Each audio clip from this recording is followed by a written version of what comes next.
The Oahu real estate market data is out for January 2023. I'll break down the market coming up next.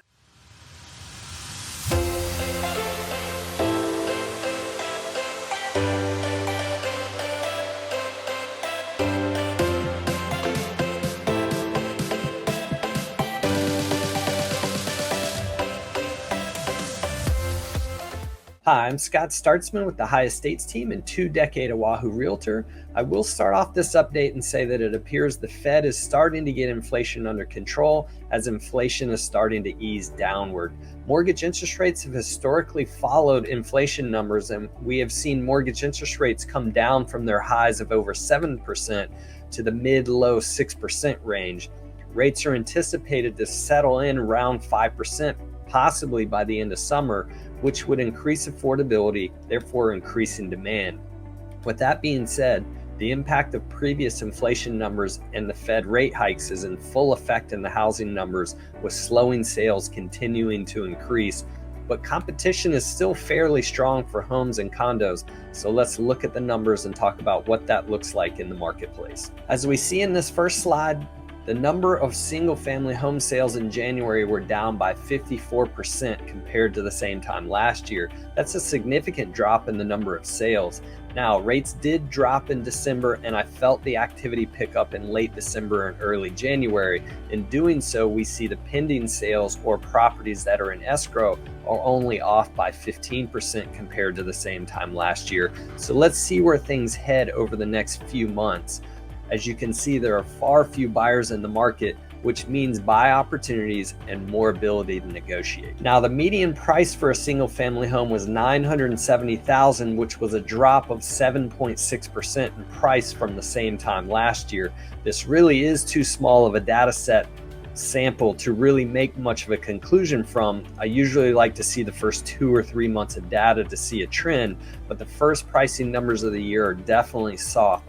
I expect us to be flat to single-digit price appreciation this year, especially if interest rates continue to fall. The median number of days on market, or the speed at which properties are selling, is 25 days, up from 12 days last year, but that is still fairly quick compared to a balanced market or a normal market. So we see an over 50% reduction in the number of buyers in the market with sales being off, but we have also lost a lot of potential sellers as well.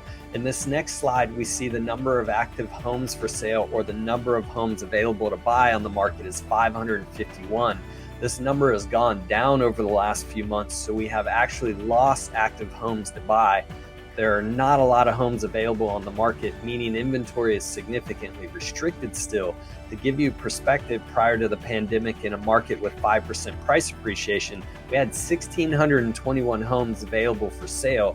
So we are seeing prices holding due to the lack of supply in the market. Even with the number of home sales slowing down, the number of sellers bringing their homes for sale on the market is off by over 15%. So what we see as a result of this is sellers are getting roughly 96% of what they are listing their homes for. Normal market conditions are between 97 and 98% of their list price, and we are seeing 33.8% of homes being bid up over the asking price. That's 1 in 3 homes being bid up. So to summarize, on the home side, the buying opportunities are out there. The cupcake properties, the properties that are renovated that everyone likes, or the ones I like to say are shiny objects online that people gravitate to, will continue to have strong competition and continued bid ups. The properties that need work or have challenges or issues with them will sit on the market and will have the ability for negotiations. That means sellers going on the market should be doing repairs and renovations before going on the market for sale, and will need to be properly priced, or you will take longer to sell and will have to be more flexible in negotiations in order to get your home sold. Let's look at the condo market now. As we see in this first slide, we had 275 sales of condos this past month in December. That's down 50% from the same time last year. We see the same trend in the condo market as we see in the single-family home market.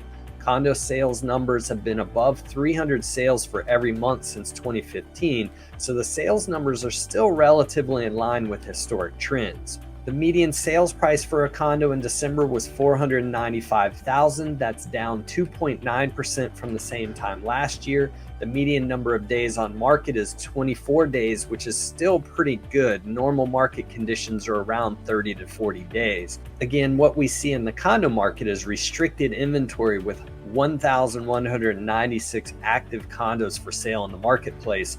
Again, for perspective, in 2019, which was a market with 5% price appreciation, we had over 2,400 condos on the market for sale. That restricted inventory is leading to sellers getting on average 98.4% of their list price, and 25.3% of condos are being bid up over the asking price, or 1 in 4 condos. For 2023, the market will go the way of interest rates. If interest rates move back down as expected, that will increase demand and will put more pressure on prices. The opportunities are out there for buyers and there is less competition. Just don't expect a large drop in prices. Let's see where next month's numbers are to get a comparison. Thanks for watching my video. Once again, I'm Scott Startsman with the High Estates team. If you have any Oahu real estate needs, we would be happy to help. Reach out and contact us anytime. We'd be happy to set up a consultation to answer your questions. We look forward to hearing from you.